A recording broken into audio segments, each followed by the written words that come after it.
Boa noite a todos, boa noite, lindezas. Para quem não me conhece, eu sou a Elza Loboski, sou psicóloga, sou docente da Estácio Juiz de Fora, conselheira do Conselho Regional de Psicologia e do Conselho Regional de Minas Gerais, nessa plenária, na 16ª plenária. Sou também coordenadora do curso de pós-graduação em avaliação psicológica do IESP. Bom, em primeiro lugar, eu gostaria de agradecer muito a essa nova diretoria da AGEPS pelo convite, Como vocês veem, eu sou uma apoiadora antiga da AGEPS, Acredito muito no trabalho dos meninos, e na construção da nossa psicologia como ciência e profissão. Então, eu estou muito feliz de vocês estarem dando continuidade, às conversas, aos diálogos da psicologia, utilizando das tecnologias de informação que nós temos, Então, hoje eu vou estar aqui com vocês no Instagram, a convite da diretoria, e a gente vai bater um papo, com vocês sobre a ética em tempos do Covid-19. Esse foi o convite que a diretoria me fez para estar aqui trocando uma ideia com vocês. Alguns colegas já me encaminharam algumas perguntas, ao final eu vou estar respondendo a essas perguntas e à medida que as perguntas forem chegando aqui, eu também vou colocando as respostas, vou pontuando para vocês. Bom, a proposta é que a gente tenha um bate-papo sobre a questão da ética. Então, dentro dessa proposta, nós vamos começar a pensar, a partir do nosso código de ética profissional. Nós encontramos, que o psicólogo sempre baseará o seu trabalho no respeito e na promoção da liberdade, da dignidade, da igualdade e da integridade do ser humano, apoiado nos valores que embasam a Declaração Universal dos Direitos Humanos. Para tanto, o psicólogo deve romper com essas concepções errôneas e promover sempre estratégias, de cuidado e promoção à saúde psíquica, considerando as necessidades e as especificidades do sujeito atendido. Então, quando a gente pensa, nessa questão da ética, a gente não pode se esquecer que ela está embasada, da Declaração Universal dos Direitos Humanos, onde no seu capô é claro, o nosso cuidado com o outro e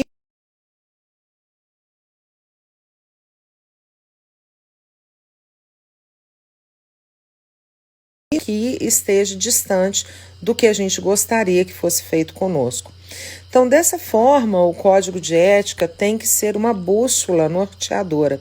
Quando eu trago essa palavra, esse termo, uma bússola norteadora, é realmente com esse intuito de trazer que o nosso código de ética, ele é um ponto de partida, como promotor de reflexões éticas, do ponto de chegada como guia normativo e legal.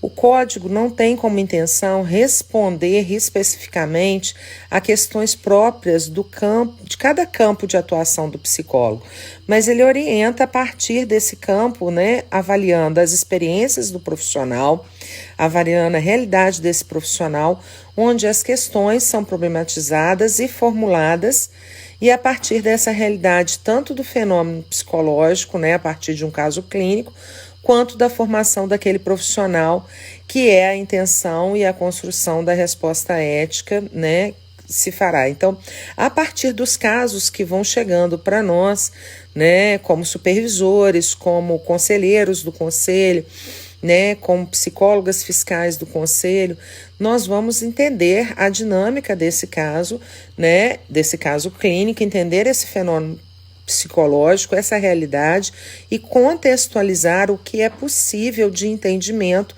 dentro dessa bússola norteadora que é o nosso código. Então, o que é muito importante a gente observar que os princípios éticos são gerais e representam ideais a serem atingidos.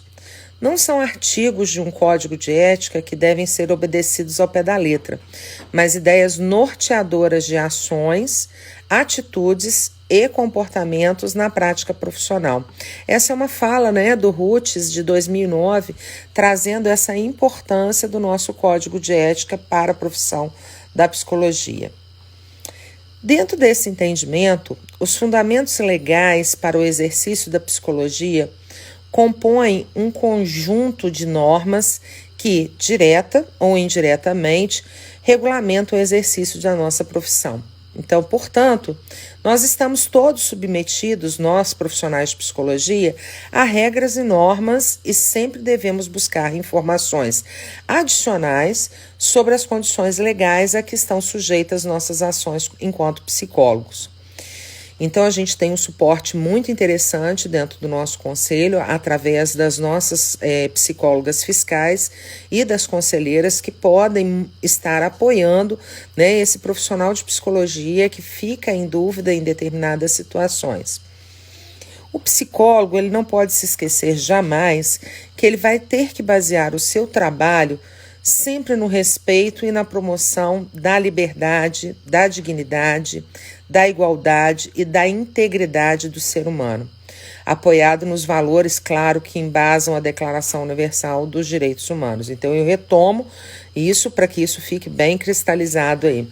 A partir do artigo 1º do nosso Código de Ética, nós vamos ter aí alguns deveres fundamentais do psicólogo, que eu acredito que a maioria de vocês já tenha tido contato com o código, né? Já tenha lido o código, já tenha percebido a importância do nosso código para a nossa realidade profissional. Então, a partir desses deveres do artigo 1º, nós temos que o psicólogo vai basear seu trabalho no respeito, na promoção da liberdade, da dignidade, da igualdade, da integridade do ser humano, apoiado nesses valores embasados na Declaração Universal dos Direitos Humanos.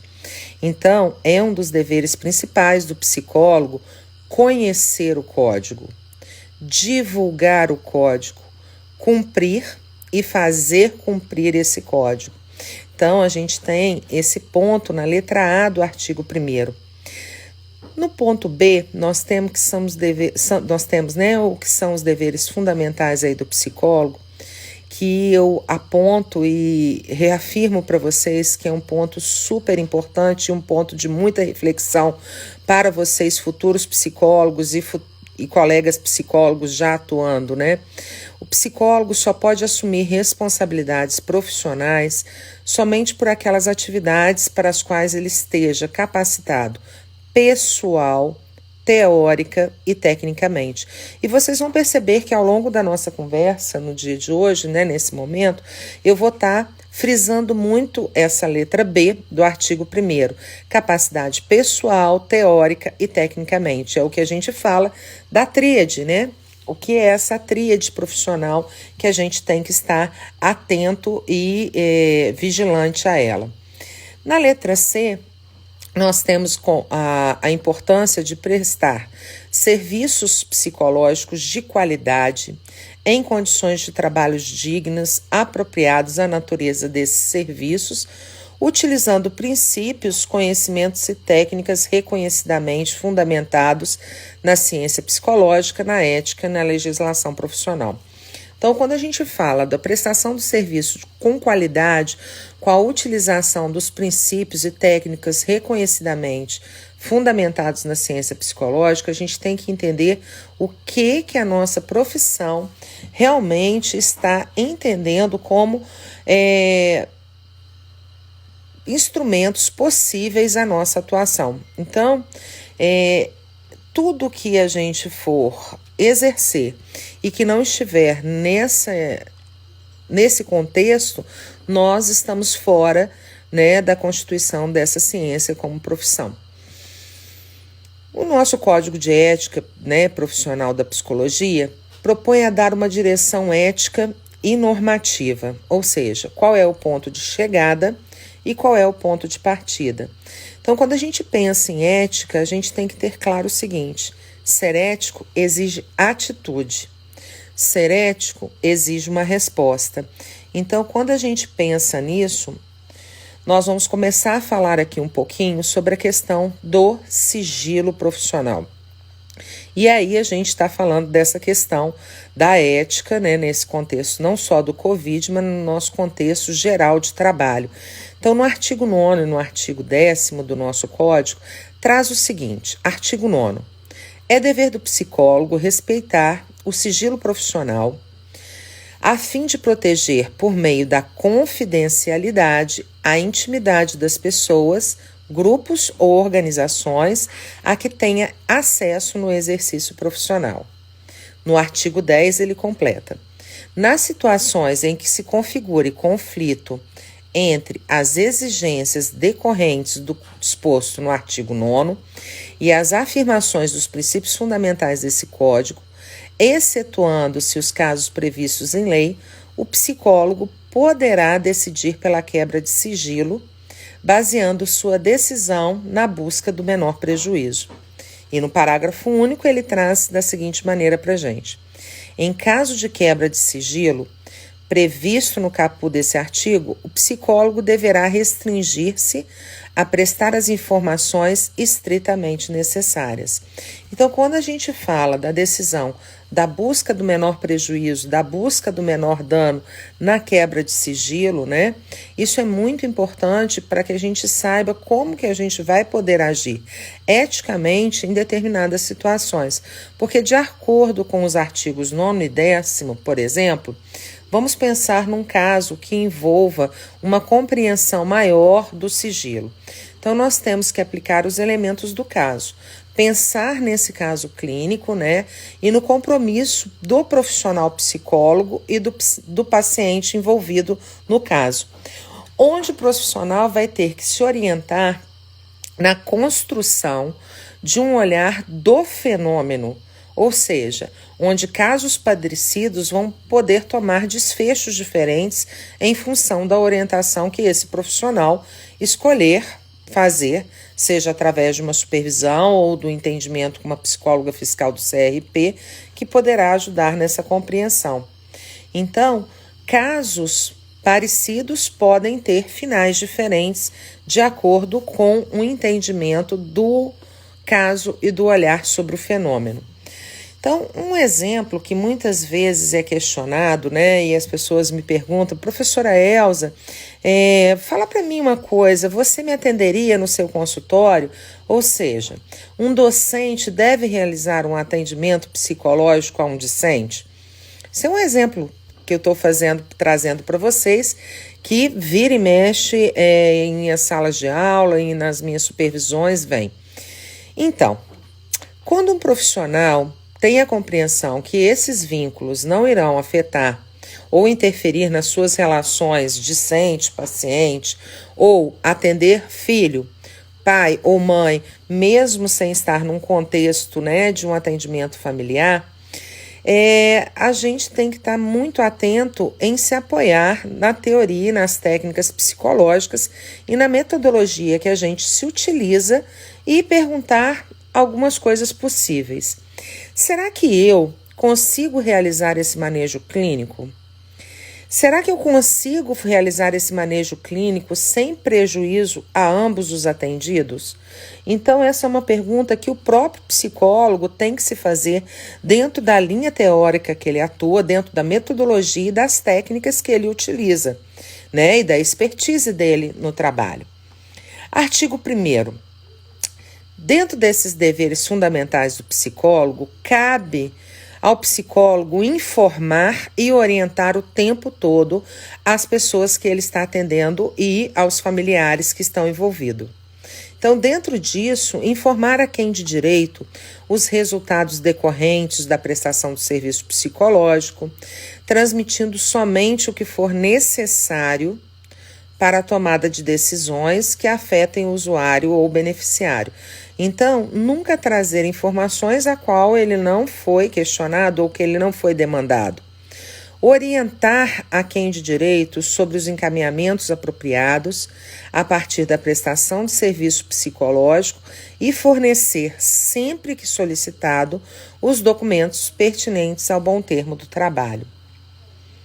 Dentro dessa perspectiva, a gente tem que pensar duas dimensões extremamente importantes, que são essas de informar e orientar a quem de direito sobre a exigência do trabalho técnico, né, dentro dessa dimensão mais ampla.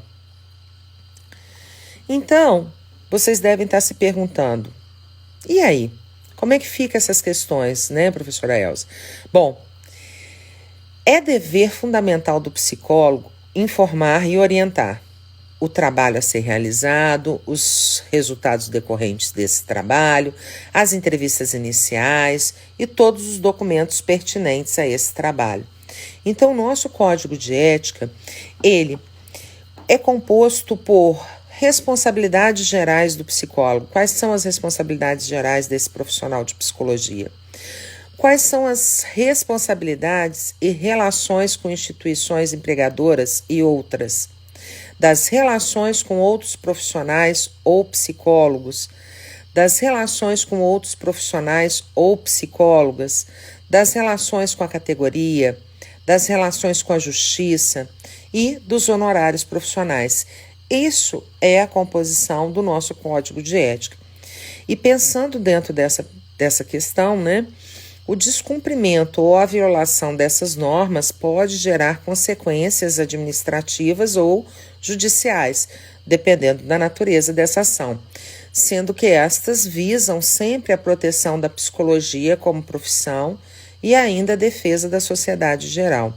Então, todo o código de ética, ele sempre é construído pelos profissionais de psicologia, estudantes de psicologia e pela sociedade, na medida que ela traz demandas para o nosso conselho e nós vamos tentando responder a essas questões.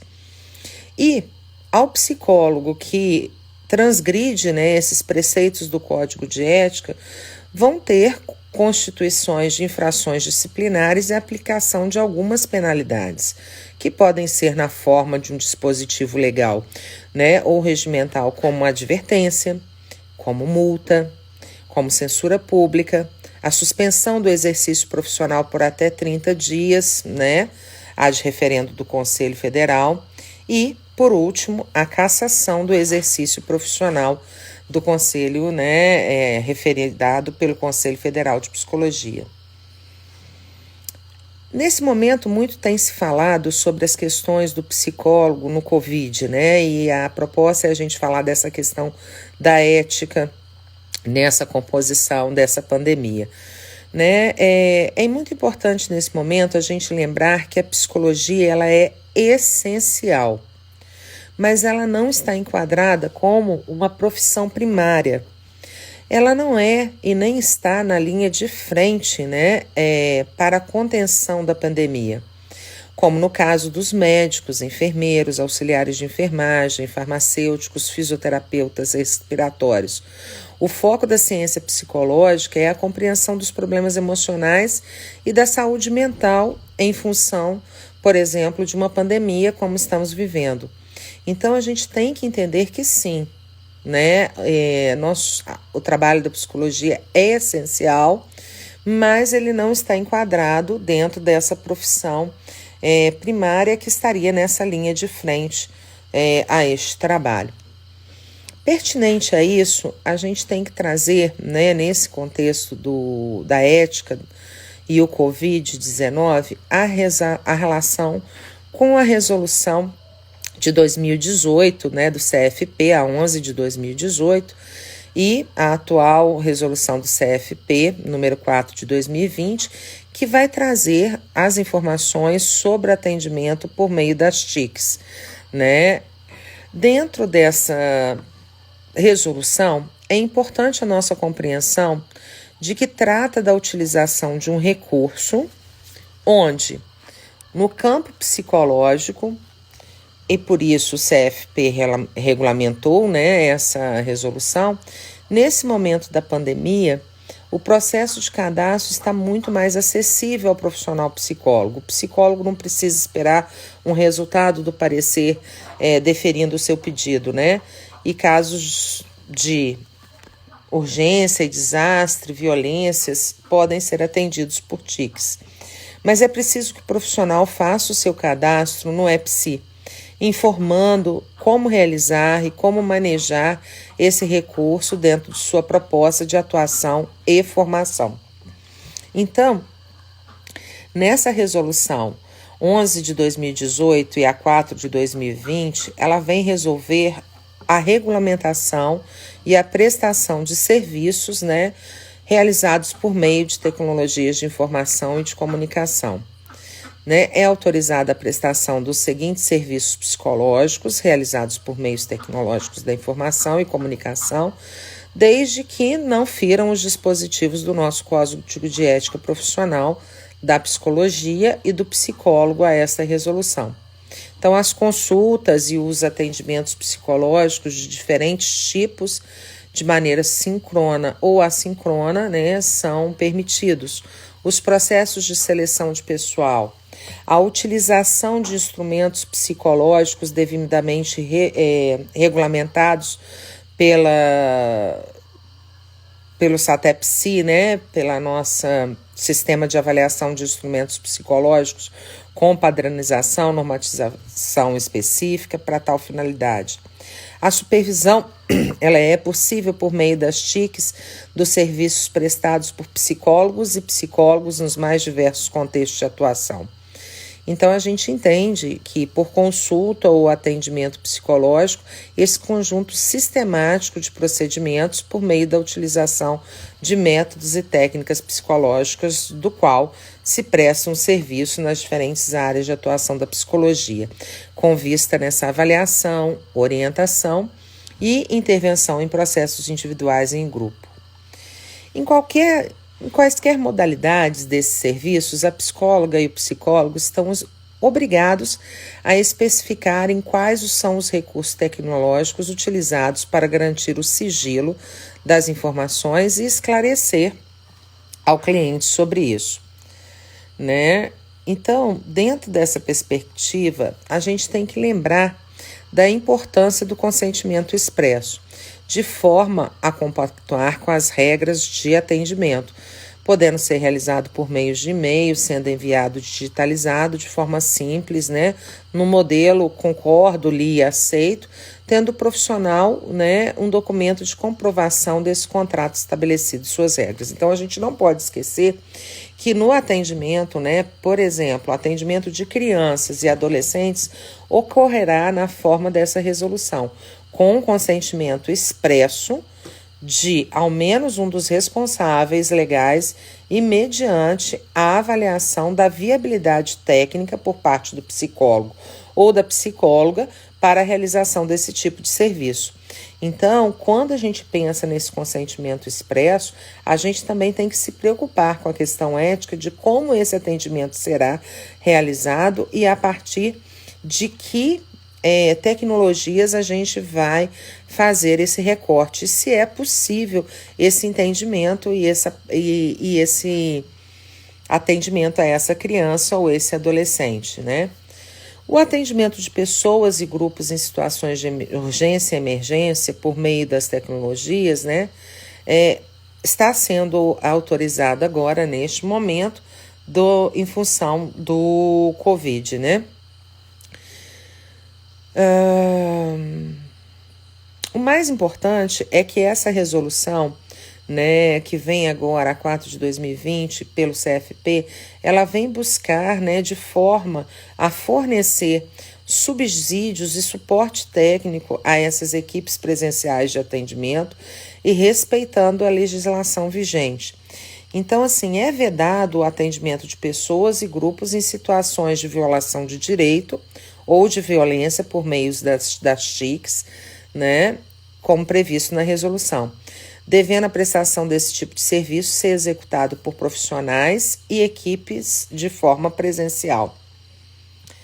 No artigo 9º dessa resolução, quando ele vai fechando já essa resolução, o Conselho Federal de Psicologia traz que a prestação de serviços psicológicos por meio das tecnologias de informação e comunicação deverá respeitar as especificidades e adequação dos métodos e instrumentos utilizados em relação às pessoas com deficiência na forma da legislação vigente. Então, com relação ao que a gente já conversou, a gente falou um pouquinho dos deveres, dos direitos do psicólogo, né, no entendimento do nosso Código de Ética. Falamos sobre a questão do sigilo, Falamos sobre a questão do consentimento expresso, né, sendo necessário para o atendimento de crianças e adolescentes, né, ou menores ou interditos, né, ou quem responda por ele, né.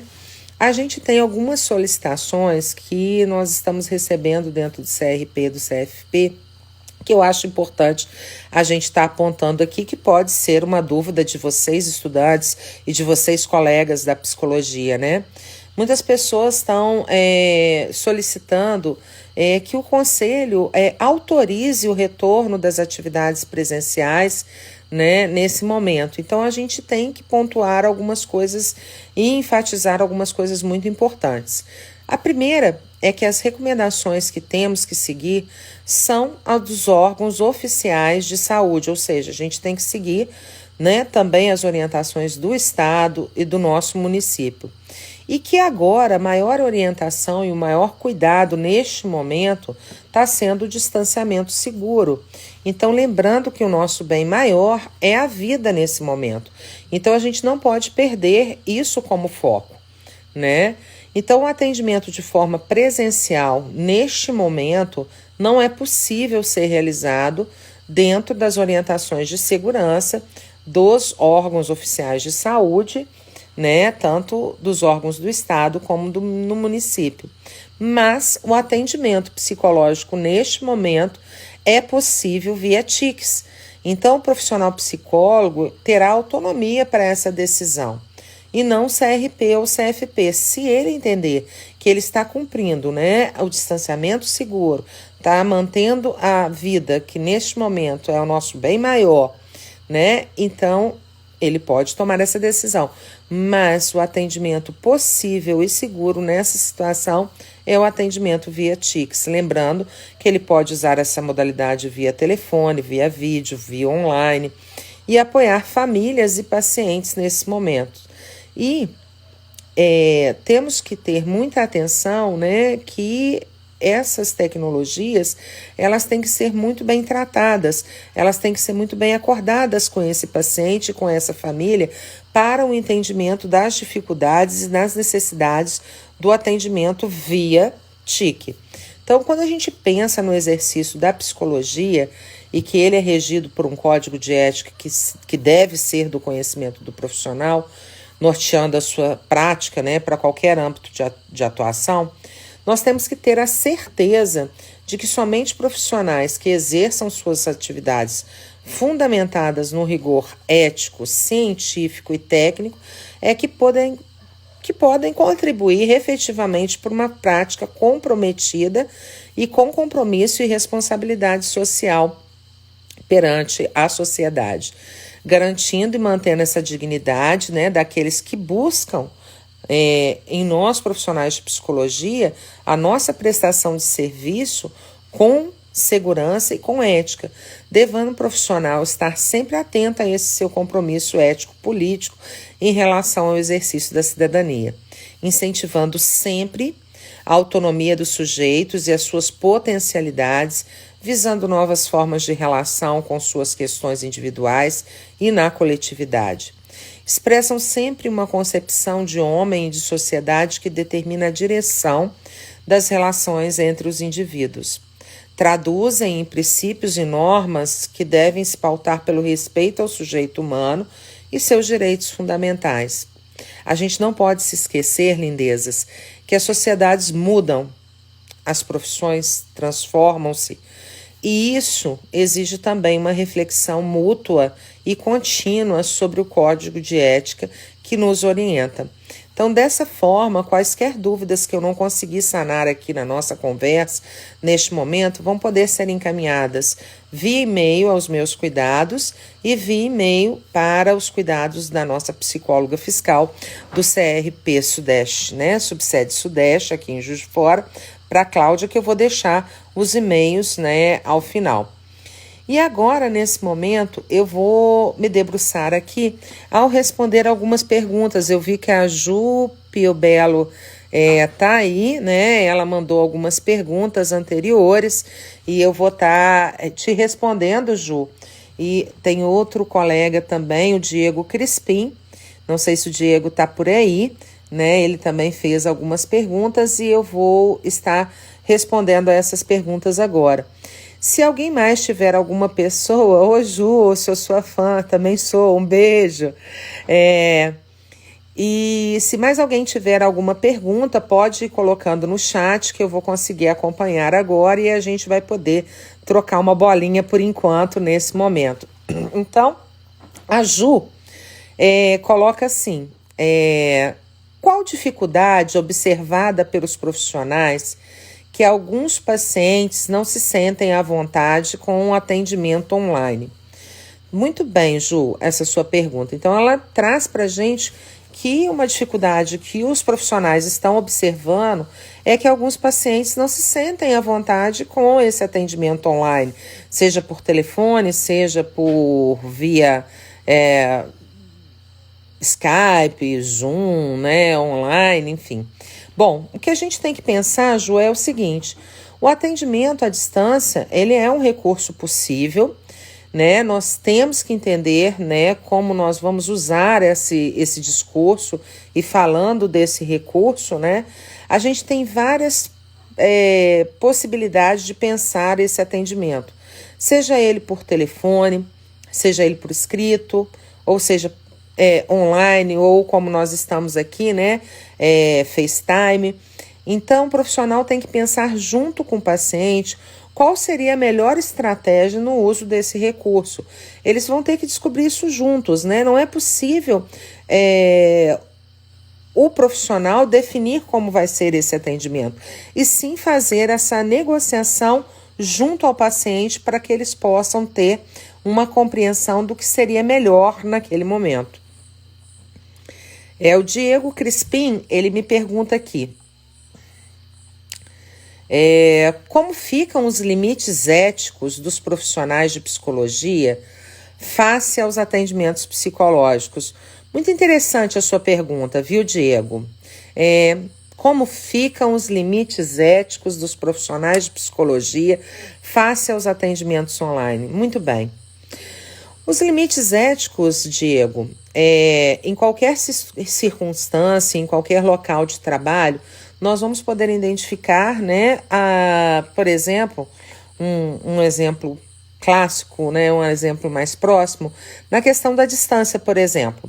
A questão de limitação ética, como exemplo, seria a pessoa que estivesse em outro município, que a gente estivesse atendendo, né, um município diferente da qual o psicólogo que está realizando o atendimento está. E que ele precisasse, Diego, agora de uma intervenção na área da saúde ou da psiquiatria ou da própria rede, ou de algum tipo de vulnerabilidade que ele possa apresentar naquele momento, já que ele está suspenso pela nova resolução de atendimento online nesse contexto de pandemia, mas que na situação de urgência pode acontecer.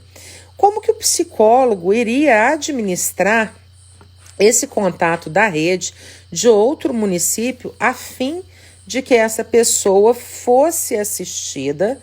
Esse é um exemplo, né? Então, como é que ele faria esse contato?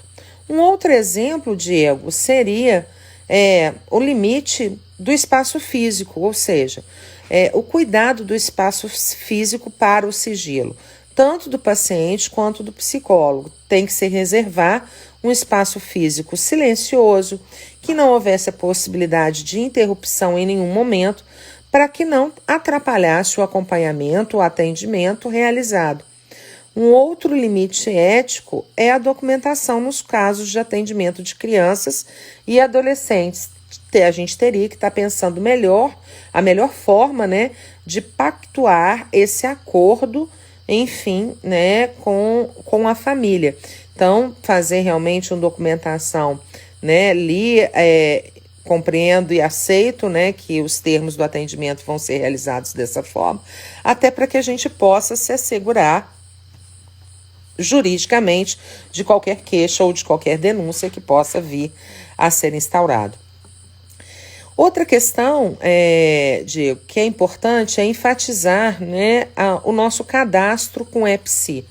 Quando a gente pensa no cadastro do EPSI, eu não sei se vocês já tiveram contato, os estudantes, né, e profissionais de psicologia, O EPSI, ele solicita uma justificativa do porquê que o profissional psicólogo quer fazer esse cadastro.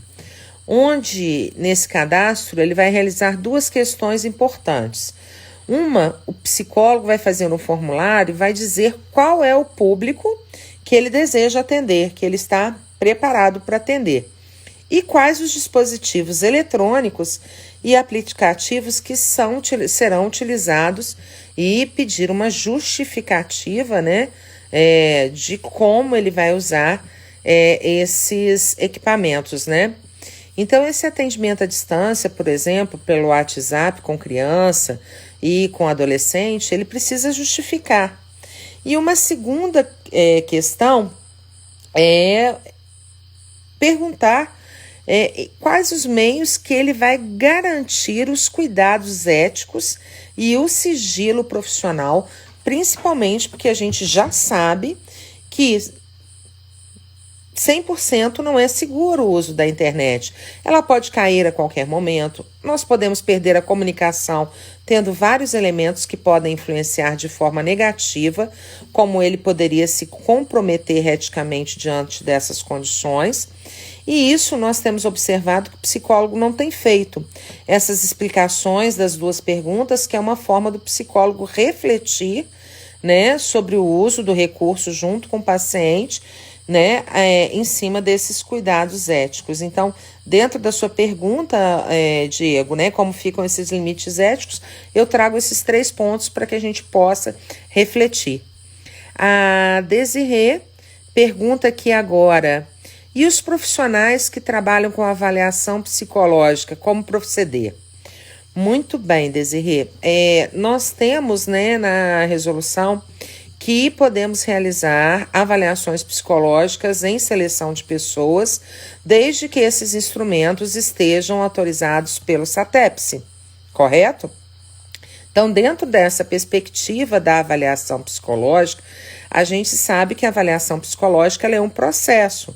Então, é um processo onde vai estar inserido não só os testes psicológicos, mas vários instrumentos da psicologia, né, reconhecidos como, por exemplo, né, a entrevista, a observação, a escuta clínica, a intervenção, as dinâmicas de grupo, né, e os testes psicológicos. Então, a gente pode usar os instrumentos psicológicos, os testes psicológicos, desde que eles estejam aprovados pelo SATEPSI, mas com uma garantia, né, de que você possa fazer esse acompanhamento. Então, a sugestão que eu trago para vocês que queiram usar esses instrumentos autorizados pelo SATEPSI é que vocês compartilhem a tela no momento da aplicação a esse sujeito, para que você tenha, né, pelo menos uma certeza de que você está acompanhando esse sujeito no momento que ele está respondendo.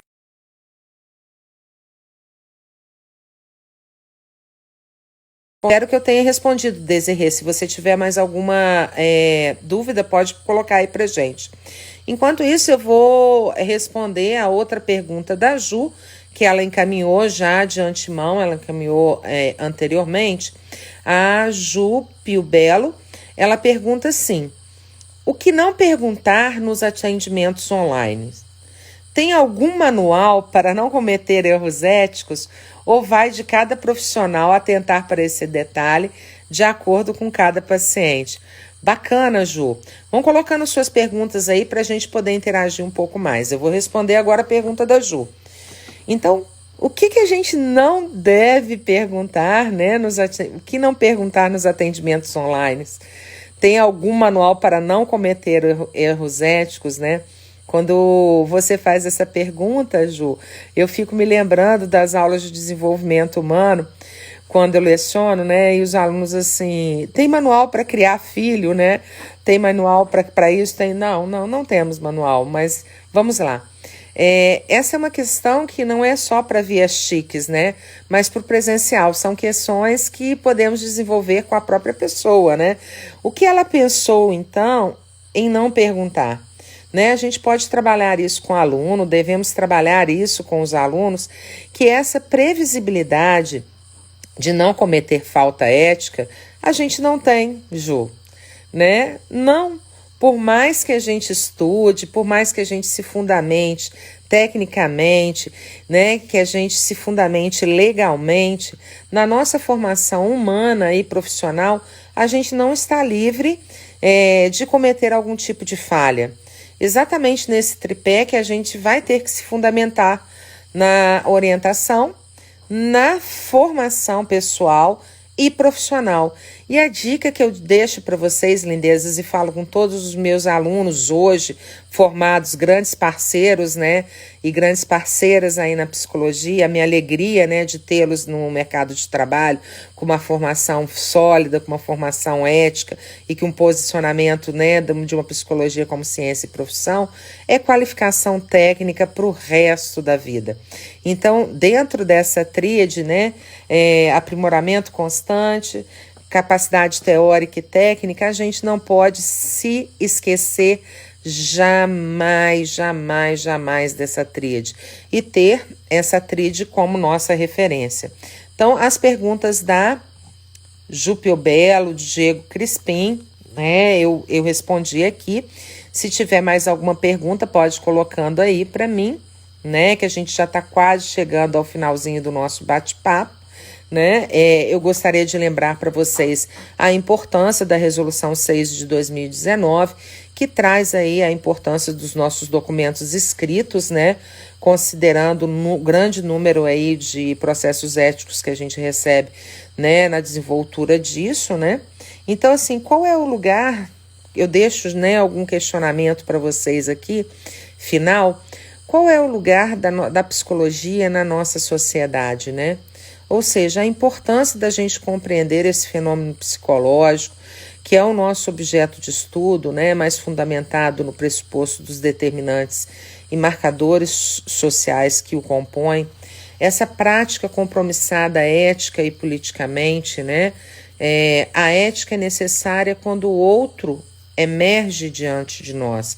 Então, quando a gente está frente a frente a outra pessoa, a gente tem que fazer com que essa imersão ética, né, venha diante de nós, porque a psicologia é um compromisso social muito sério. Então, os nossos posicionamentos éticos e políticos do CRP, do CFP, das redes sociais, é o que vai realmente nos apoiar nesse entendimento da importância da psicologia como ciência e profissão. E deixo para vocês, mais uma vez, um ponto muito importante que eu aponto para vocês, né, e digo com toda certeza: ser ético não é fácil. Ser ético exige atitude, exige uma resposta. Então, pensem sobre isso, né, e vamos seguir para uma psicologia mais ética e mais segura. A Desirê está me fazendo mais uma pergunta que acho que dá para responder. Você acha que de agora em dia o atendimento online será uma prática constante da psicologia? Claro que não, Desirê. A prática da psicologia presencial, o olhar, o contato, né, essa troca, ela é fundamental no nosso trabalho. Por isso, né, não está sendo possível a nós, profissionais de psicologia, exercer atividades laboratoriais ou estágios práticos, né, online, exatamente por essa razão. Né? Então, as TICs, elas já existem, o atendimento online ela já existe desde 2018 para determinadas situações. Agora, em 2020, nós estamos vivendo esse contexto da pandemia, que nós estamos utilizando desse recurso para não desamparar os nossos pacientes, né? Mas não acredito que isso seja uma constância para a psicologia, porque a importância do contato humano, né, do contato tete a tete, faz toda a diferença na nossa escuta e na nossa observação. Fazer o sujeito encontrar o seu equilíbrio, ok.